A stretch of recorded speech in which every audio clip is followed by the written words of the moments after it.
Hey all, here OS Reviews. You're watching our comparison between the HTC U11 Life, the Xiaomi Mi A2 Lite, and the Huawei Honor 9 Lite. That's a tongue twister, but the reason why we're doing this comparison is because all three phones are light versions of more expensive models from their respective manufacturers. The U11 Life obviously being derived from the U11, which was HTC's flagship from last year, the A2 Lite derived from the A2, and the Honor 9 Lite from the Honor 9. So all three phones are fairly new. They came out within the past 12 months, give and take, and they have very similar dimensions in terms of overall form factor and size. In fact, if we stack all three on top of each other, you can tell how similar they are side by side, and in your pocket they feel also very similar in terms of weight and footprint. Now, all three of these phones also have a very similar street price now. You can find them for about $160 to $180 depending on where you look. The Honor 9 Lite might be the most expensive out of the three currently because it doesn't seem to be on flash sale on GearBest at the moment, but when it's on sale it's typically around $165, which is again very similar with these two other phones. In terms of internals, also very similar. All three have 3 gigs of RAM on the base model, all three have 32 gigs of built-in storage, and all three are using octa-core processors. The Kirin 659, the Snapdragon 625, and the Snapdragon 630. Finally, all three phones have the distinction of being photography-centric. As relatively budget-oriented mid-end smartphones, the Honor 9 Lite is known for having 4 cameras, 2 on the front and 2 on the back, for creating bokeh effects. And again, Honor devices and Huawei phones have always stood out in terms of their photography quality. The Mi A1 was an excellent camera shooter, and the A2 Lite basically has the same cameras as the A1, so it also does very well with a dual camera system on the back. Both of these are kind of 12 megapixel systems with a 2 megapixel depth sensor. And finally, the HTC here has only a single camera, which is 16 megapixels, but it stands out because of the software. Ever since HTC collaborated with Google, kind of Google's magic has rubbed off, I think, because their software in terms of camera optimization has gone up in leaps and bounds, and the U11 Life is a good example of that. They have something called HDR boosting, which is basically post-processing, like what the Pixel phone does each time that you take an image, which tries to compensate and sharpen up details. So for the pricing, I would say all three phones have really good cameras in this class. Finally, I'll say that the HTC and the Xiaomi are alike because they're both Android One edition phones. If you don't know, Android One is giving you a stock, clean install of Android, very similar to a Google Pixel phone, although you miss out on some of the fancier kind of touches when it comes to camera optimization, for instance, and the processing speed obviously isn't as fast as on a flagship device, but we get updates for 3 years down the road. So you get 2 major OS updates. They will both be updated to Android P 9.0 in the coming days. In addition, they'll be updated to Android 10 whenever that becomes available, and 3 years of security patches. That feels like a luxury in a world where phones are released and then forgotten about completely by manufacturers. All right, so the differences begin to be more apparent when we take a closer look at the design of each of these handsets. In terms of the construction quality, all three are very different because Huawei has chosen to go with glass on the front and on the back, so it looks very premium and shiny, but it's a huge fingerprint magnet, which is why I have a case on, which is included in the box on this particular phone. The rims of the phone, however, are made entirely out of plastic. Like most Xiaomi phones and Redmi phones, this one here has a aluminum shell, which is matte, but it feels quite sturdy, but the top and the bottom are made out of plastic for the antenna. The rim is also made out of plastic. It's perhaps the most pedestrian out of the three, definitely the least interesting looking from a design perspective because it doesn't glitter and glisten under the sun, but it's also the least attractive to fingerprints. Now the HTC is very similar looking to the Huawei Honor 9 Lite here. Both are made out of this interesting blue material, but the HTC is even more reflective and changes even more colors when you tilt it against the light. So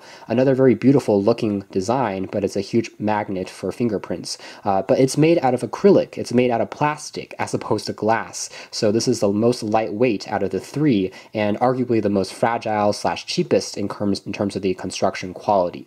Now, because HTC were able to cut the most corners in terms of the build, they were able to squeeze in the most features. That includes NFC, which you'll be missing on both the Xiaomi and on the Honor. It also includes some interesting additions like Edge Sense or Edge Squeeze, which is part of the U series marketing. So you can squeeze the edges of the phone to launch into things like the camera, the Google Assistant, and to perform shortcuts on various apps. You also have that feature on the Google Pixel 2.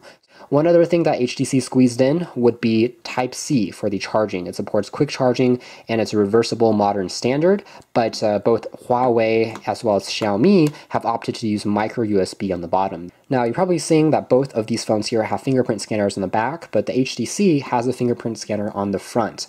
And that's where we come to maybe the biggest difference between the HTC and these two other phones is, even though it came out in late 2017, basically early 2018, it has still a older 16:9 aspect ratio for the display, which isn't a huge deal because, again, like we talked about, there is a significant portion of the screen which is taken up by things like virtual controls, and also in the case of notched phones, basically this top area just becomes a natural black bar because they don't want video playing segmented between the kind of notched display. So the actual usable area of all three phones is surprisingly similar. You don't actually get as big of a difference as you'd expect.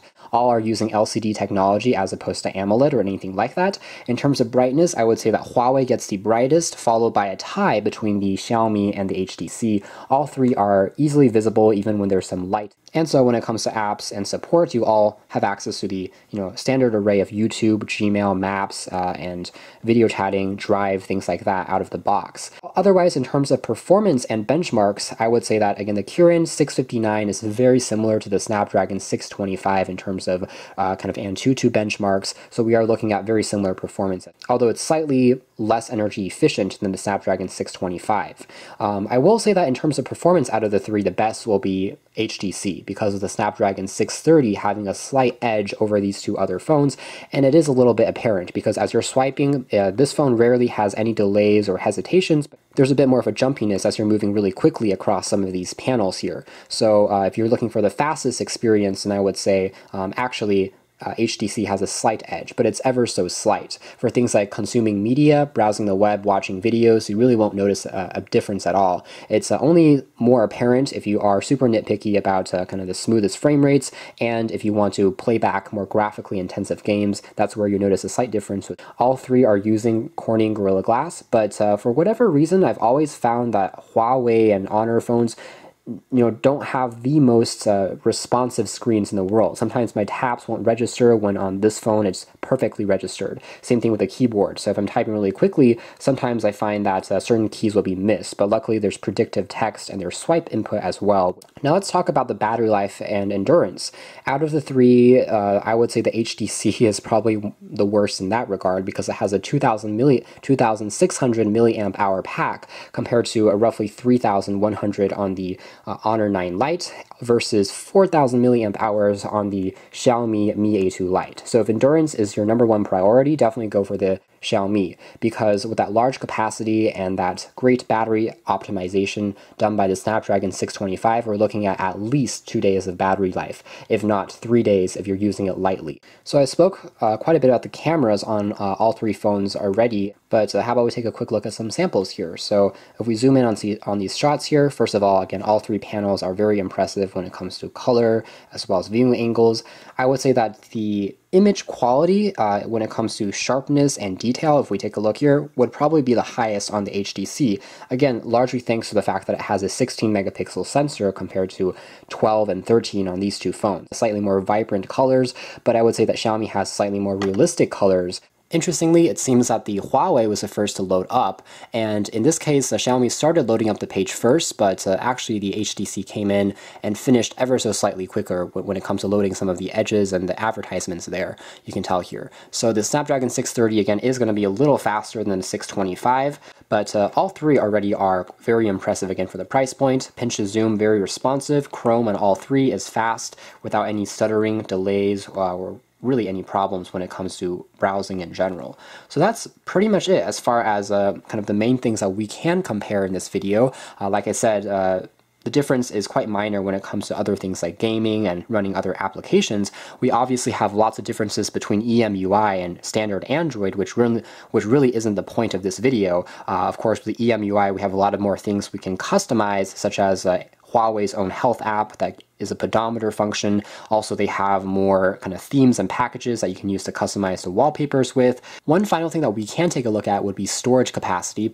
All three have 32 gigs built on in by default. But what's interesting is on the Huawei, we have about 4 gigs of apps, not too many other images taken, but it says we have about 19 gigs of storage free. So that means we have about kind of 12 gigs that have been already taken up. So comparing with these two phones over here, they are right par on par. And that means EMUI is not as heavy as I was expecting, because again, there's a lot of apps like Facebook which are pre-installed, Messenger, things like that. But even so, with all these customization features, it's relatively similar in terms of the capacity that it occupies.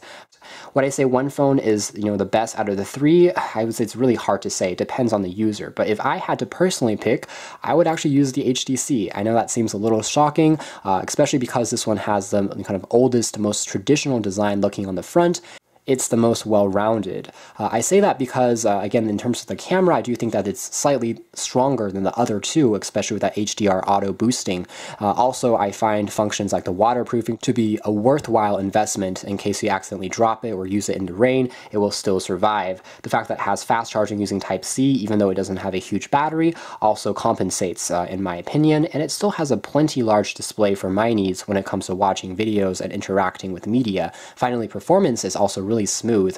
With that being said, the A2 Lite and the Honor 9 Lite both come really, really close, and I would say it's a tough call. It just depends on what you are looking for. If you want the largest screen experience for watching videos, then perhaps these two phones would be the, better choice. If you're looking for the sleekest, most beautiful design all around, then Honor, Huawei would be your choice. If you're looking for the best value, if you're looking for the longest battery life endurance, then the Xiaomi will be your choice. So depending on what your preferences are, 1, 2, 3, you'll have a order. But hopefully this video has kind of clarified some of those surface level differences. And if you've forgotten about one of these phones, I think that it's worth taking a closer look at because they are really so similar, at least in my book. So you can check out more details about all three, and we've done reviews on all three as well on this channel, but that's been our comparison of these three Android Oreo phones here in 2018.